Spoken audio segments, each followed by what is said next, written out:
humble fish and chips, a classic, a dish that a nation was built on. We're tackling it this week. Perfect chips, cider battered fish, and a stunning fresh crushed pea. Let's get it.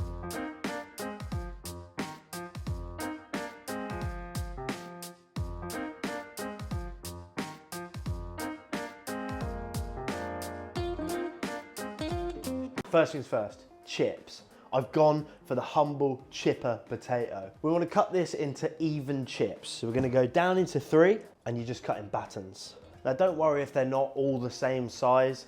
The little bits are going to go really gnarly and crispy. The big bits are going to be crunchy on the outside and fluffy in the middle. Now I don't peel my chips, but if you want to, you can. Into a big pan, we fill with cold water, good hit of salt, and then we bring to the boil. Now while the chips are coming up to the boil, we're going to get onto our crushed peas. So you just want to dice your shallot, lemon onto the board, we cut into quarters, and you take the flat of the knife down to the board, engage with the skin of the lemon, and just take out that flesh. The lemon zest goes flat to the board, and we rock the knife through to create the strips. But then we turn horizontally and run the knife through again to create these fine dice of preserved lemon zest into a bowl. And we have these fragrant herbs of mint and parsley. We're going to scrunch those onto the board and just run your knife through. We've got a stunning fragrant chopped herbs and our preserved lemon zest in this bowl. This is going to be the last minute addition, the hit of freshness to turn those crushed peas into something else. I'm using frozen peas because it's absolutely fine. These have been picked and frozen within 2 hours. The freshness of these is outstanding, and also when you freeze the pea, it denatures the cells, which releases a little bit of that water, which is going to help us build this stunning crushed pea écrasé texture. Gonna blend the peas. You give them a blitz for about 3 seconds and it just crushes them, it breaks them. It breaks some down completely and leaves some a little bit whole. So when you start to reheat this, get the butter, the cream, the herbs and the preserved lemon in there, it creates that mushy pea-like texture, but it keeps its freshness and it keeps its integrity. Look at the size of that spider. Our chips are nearly ready. How do I know they're ready? Because some of them are starting to blister, they're starting to break, they're starting to crumble up. And we want to take them out with the gentlest of nudges with our spider and lay them flat onto our perforated tray. It's going to allow the steam to escape and allow them to cool down evenly, which leaves a perfect fluffy texture to crisp up in that hot oil. Next thing's our fish. We've got this stunning Atlantic cod fillet. What's close to you? Is it pollock? Is it hake? Do you want to do monkfish? Do you want to try this with sole or plaice or gurnard? It's up to you. You go with it wherever you want. I've picked the classic cod. I've got that onto a levette because I want to drain any excess moisture out of the side of that fish. We're going to hit this with salt, a pinch of pepper, a few wraps of fresh lemon zest, a sprinkle of flour. Now that's just going to help the batter stick to the outside of the fish. Is done. Batter. Now get some flour into your bowl. Key to a good batter, good hit of baking soda. Straight in. Flicker of salt, hit of black pepper, and then the liquids. Old country cider and sparkling water. Slowly trickle into your batter. You add a little bit of moisture, you stretch out the lumps, then you add a little bit more moisture and you stretch out the lumps.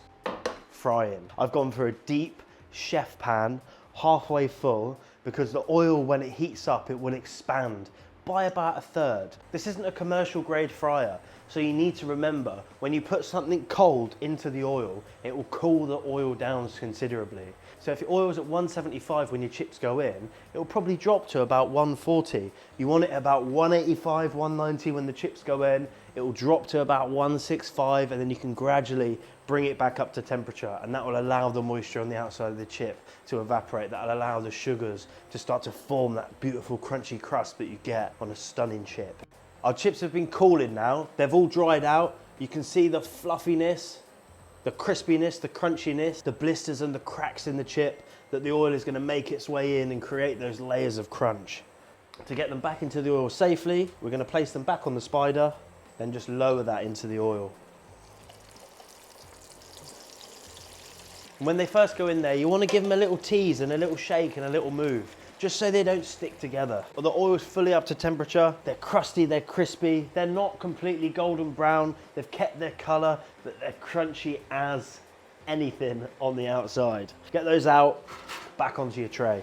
Your batter comes out of the fridge. You dredge that stunning cod with the lemon zest, the salt and the pepper into your batter. Give it a tap off and then lay away from you down into the oil. The same principles apply when frying the fish. You need to continue that oil on the path upwards when it comes to heat. You need to flip and toss the fish around because it will scorch on the bottom of that raging hot pan. The batter has become fluffy, crispy, turning that light golden brown that is iconic with a good fish and chips. And this will cook away happily for about 2 to 3 minutes. While your chips are still hot, just hit them with a good amount of salt. Now our fish is done. Stunning, golden brown. We're gonna warm up our peas and we're good to plate. Butter in the pan, shallot in, salt, pepper. After a minute's passed, they've started to become translucent, add your peas. And you just warm these up. You defrost them in the pan. They give their juice, they give their water, that evaporates and starts to break the pea down. Touch of double cream and reduce. Now for the plating. By God, old boy! Newspaper. We get our chips onto the paper.